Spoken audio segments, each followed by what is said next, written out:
Welcome to Sports Talk. Hello, everyone. Welcome. I'm Nick. I'm Mike. And I'm Jackson. From Top Notch Sports. Today, we're going to be going over the Carolina Panthers off-season salary review. Right here, you see head coach Matt Rhule came in year one. I think he made an immediate impact on this organization. Right there in the background, you see Jeremy Chin bringing in this stud. Look, this team, ladies and gentlemen, is almost there. The defense is young. They're growing. They're building chemistry together. Continuity, time together is only going to make this team better. What they got to do is get their future quarterback. So let's hop right into the salary review and look at what we feel like they're going to do this offseason. Jackson, go ahead. All right, what's going on, everyone? This team's got $17.7 million in the cap this season. These are currently the players under contract right now that are not going to be free agents. When we go over to the notable losses slide, you will see who they are losing due to free agency.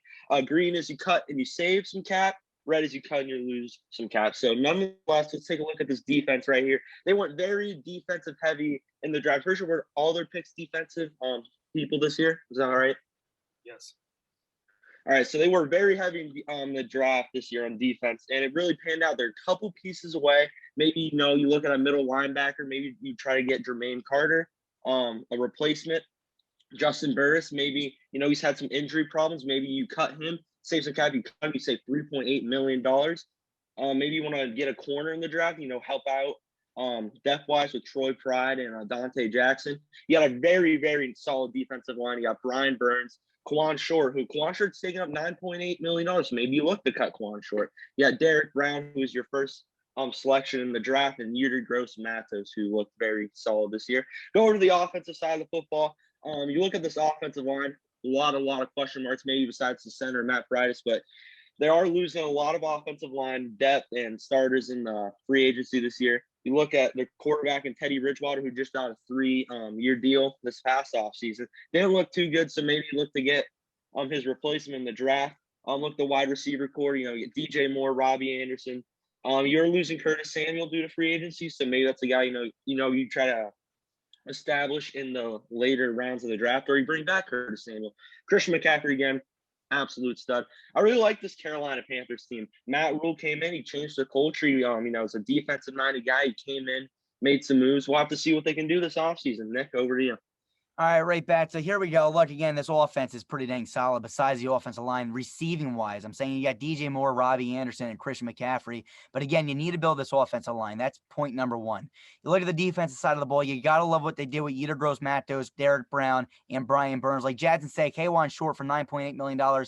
That might be something we get into the next few slides. This guy's played 5 games in the last 2 seasons. You're going to want to probably look at him and figure out if you want to keep him or not. Jeremy Chin came in. He's playing linebacker now. I know he was drafted as a safety. This kid is pretty dang phenomenal.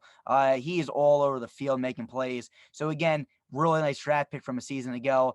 But what you really want to do, like Jackson said, is probably establish your quarterback, right? Teddy Bridgewater didn't pan out to be what people thought he could be, whether it's via trade, free agency, or the draft. And then you also probably want to look at the secondary. I mean, you got some pieces here. You're going to want to get probably a safety to replace Justin Burris, and you're probably going to want depth at the cornerback position. Even though Troy Pride is not bad, you're going to want to get people for depth purposes to potentially come in and play a role. Let's go to the next slide where Mike will break down the notable losses. Mike, go ahead. All right, so the notable losses. First, I got to shout out the guy, our numbers guy, Noah the Salami Stick Thompson. This man always comes through and comes up in clutch moments. Without him, we would not be able to do this or get this done. So let's start off. They're going to lose left tackle Russell Okung. His expected contract is a 2-year, $12 million deal, and he played 39.3% of the snaps. Right guard John Miller.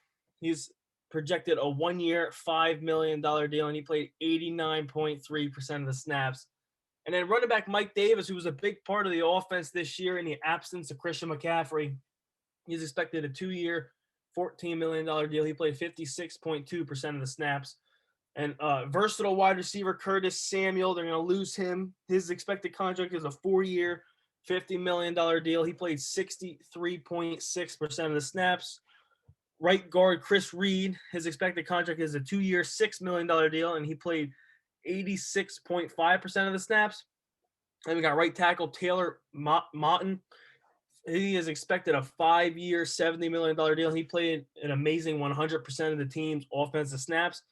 And then breakout corner Rasul Douglas, who actually came from Philadelphia and had a good year in Carolina. He's expected to get a 2-year, $4 million deal, and he played 77.5% of the snaps this season.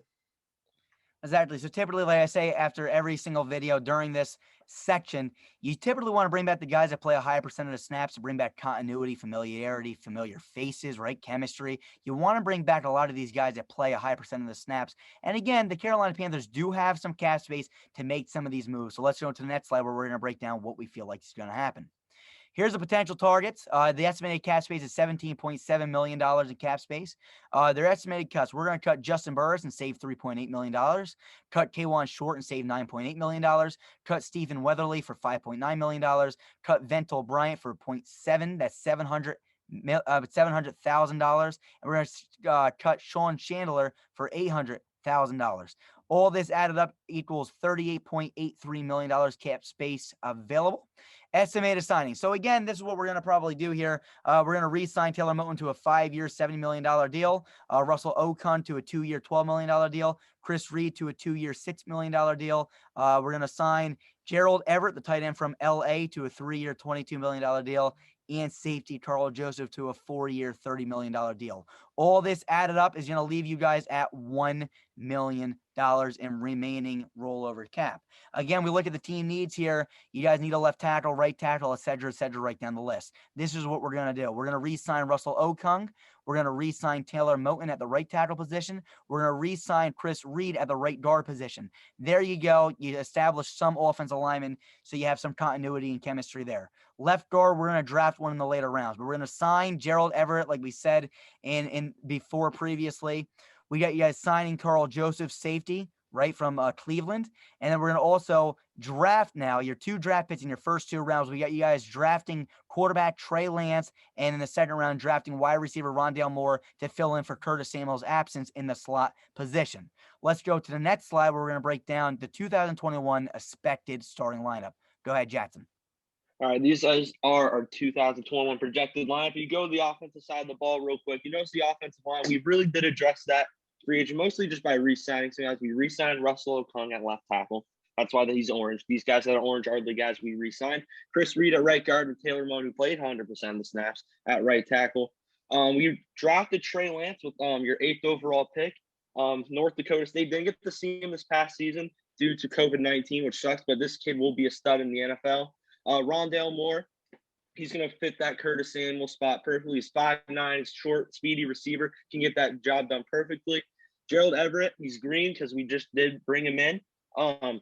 He's going to play tight end, fill in that tight end need.